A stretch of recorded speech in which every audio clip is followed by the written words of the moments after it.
नमस्कार दोस्तों, मैं नीरज जहांगीर स्वागत करता हूं आपका पाठशाला क्लासेस के इस YouTube प्लेटफॉर्म पर। आज के सेशन में हम बात करने वाले हैं ईओ आरओ एग्जाम 2026 के बारे में। हाँ बिल्कुल, 2026 के बारे में बात है, वो करने वाले हैं क्योंकि आपको वैकेंसी इसी साल में देखने को मिलने वाली है।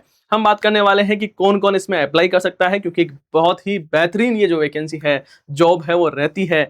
आपको बिना किसी इंटरव्यू और बिना किसी मेंस के इससे आप सीधे अधिकारी बन सकते हो। और एक बहुत बेहतरीन जॉब है, 4800 और 4200 जो पे ग्रेड है उसकी ये जॉब है वो रहती है। तो यहाँ पर आज हम बात करने वाले हैं कि इसका नोटिफिकेशन कब आएगा, सिलेबस क्या रहेगा इसका, साथ ही इसका एग्जाम है वो कब होने वाला है। तो चलो शुरू करते हैं। यहाँ पर शुरू करने से पहले मैं बता दूं कि एक सेशन मैंने ये लिया था 2-3 दिन पहले ही।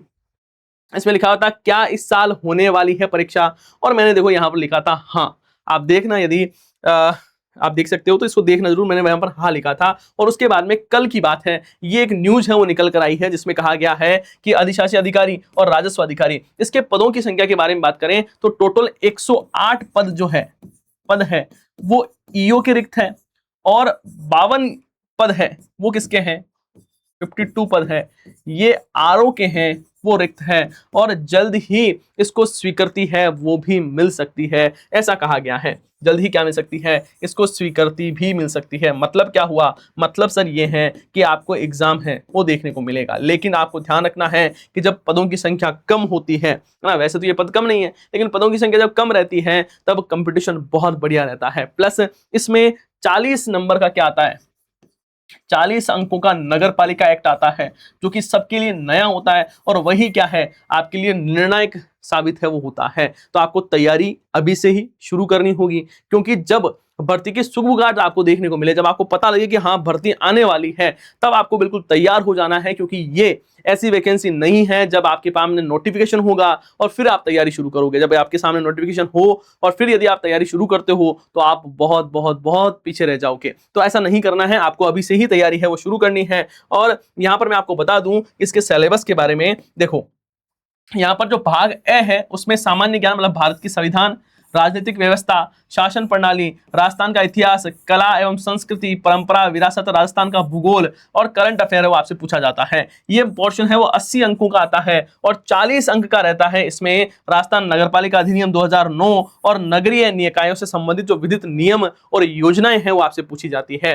टोटल 120 अंकों का ये पेपर है वो रहता है, 2 घंटे का टाइम रहता है, और 1/3 इसमें क्या रहती है, नेगेटिव मार्किंग रहती है। यहाँ पर मैं थोड़ा सा आपको नगरपालिका एक्ट के बारे में बताऊं, इसमें क्या क्या चीजें होती है। तो ये कुछ इसके नगरपालिका एक्ट के चैप्टर है ना। तो यहाँ पर नगरपालिकाओं का गठन और शासन, कार्य संचालन, वार्ड समिति, नगरपालिका की संपत्ति, नगर पालिका वित्त और नगरपालिका की निधि, राजस्व, विकास और नगर योजना, शक्तियां और अपराध, वाद है ना, अभियोजन और नियंत्रण है वो पूछा जाता है। बाद में 3 आपके लिए नियम होते हैं, जिसमें आपके एक तो समान क्रय और अनुबंध नियम है, कार्य संचालन नियम है, और समितियों की शक्ति, कर्तव्य और कृत्य नियम है। ये 3 नियम पूछे जाते हैं, कुछ ये योजनाएं हैं। अब हो सकता है सिलेबस में कुछ योजनाओं में परिवर्तन हो जाए, बाकी कुछ बड़ा परिवर्तन है वो आपको देखने को नहीं मिलेगा, इस बात का ध्यान रखना है। अब ये बात करते हैं यहाँ पर आपकी जो सवाल है कि सर अब हमें फाइनली ये बता दो योग्यता क्या चाहिए, योग्यता क्या चाहिए। तो मैं बता दूं कि यदि आपने स्नातक किया है, सर किससे, कुछ भी किया हो, चाहे आपने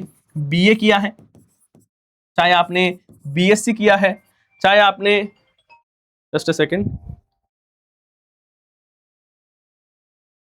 हाँ, चाहे आपने बीएससी किया है, यदि आपने बीए किया है, यदि आपने बीकॉम किया है, कुल मिला के आपकी ग्रेजुएशन होनी चाहिए। यदि आपने कॉलेज कर रखा है, स्नातक कर रखा है, तो आप इसमें अप्लाई कर सकते हो। दूसरी बात, आपका सवाल रहता है सर मैं फाइनल सेमेस्टर में हूं, तब भी आप इसमें अप्लाई कर सकते हो। बस शर्त यह है कि जिस दिन आपका एग्जाम होता है उस दिन आपके पास में जो योग्यताएं हैं वो रहनी चाहिए, जो डिग्री है वो रहनी चाहिए। बाकी इस एग्जाम में आपको सीधा अधिकारी बनने का मौका मिलता है, ना कोई फिजिकल टेस्ट है, ना कोई इसमें मेंस एग्जाम होता है, ना इसमें इंटरव्यू है, कोई भी नहीं है। सीधा ये 120 अंकों का पेपर होता है, आप सीधा अधिकारी है वो बनते हो नगर पालिका में। बाकी देखो यहाँ पर हम बात करें राजस्व अधिकारी, जो आरओ है, आरओ ये 4800 पे ग्रेड की रहेगी, है ना। और ईओ की बात करें तो ईओ है वो 4200 पे ग्रेड की जॉब है वो रहने वाली है।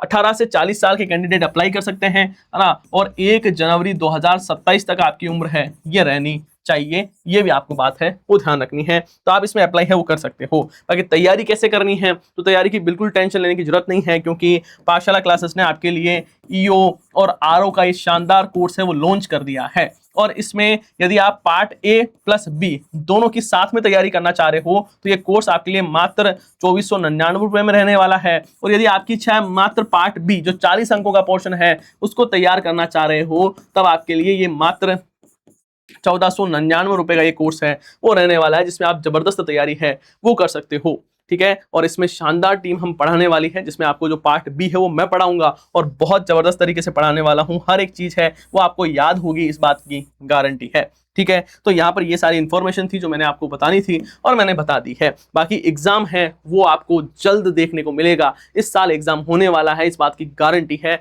आप मेरी बात को लिख लेना चाहे, जल्द आपको एग्जाम है वो देखने को मिलेगा। बस आपको तैयारी करना है। मैं ये नहीं कहूंगा कि आप यहीं से बेच लो तभी सिलेक्शन होगा, लेकिन मैं बस आपको इतना सा कहना चाहता हूं कि जहां आपका मन करे, जहां आपकी इच्छा हो वहां से कोर्स ले, लेकिन तैयारी है वो आपको करना ही है। दूसरी बात है कि पार्ट बी आप खुद से तैयार नहीं कर पाओगे, क्योंकि ये बहुत ज्यादा चीजें हैं वो चैलेंजिंग है आपके लिए याद करने में। तो आपको इसका कोर्स है वो लेना ही होगा, और जहां से आपको अच्छा लगे, किफायती लगे, आपको लगता है कि हाँ सर यहाँ पर मैं बेहतरीन ढंग से पढ़ पाऊंगा, समझ पाऊंगा, जहां पर आपको विश्वास बने, बस वहीं से आपको लेना है और शानदार तरीके से आपको तैयारी है वो करनी है। आप सभी का बहुत बहुत धन्यवाद। हम मिलते हैं नेक्स्ट सेशन में। जय हिंद, जय भारत।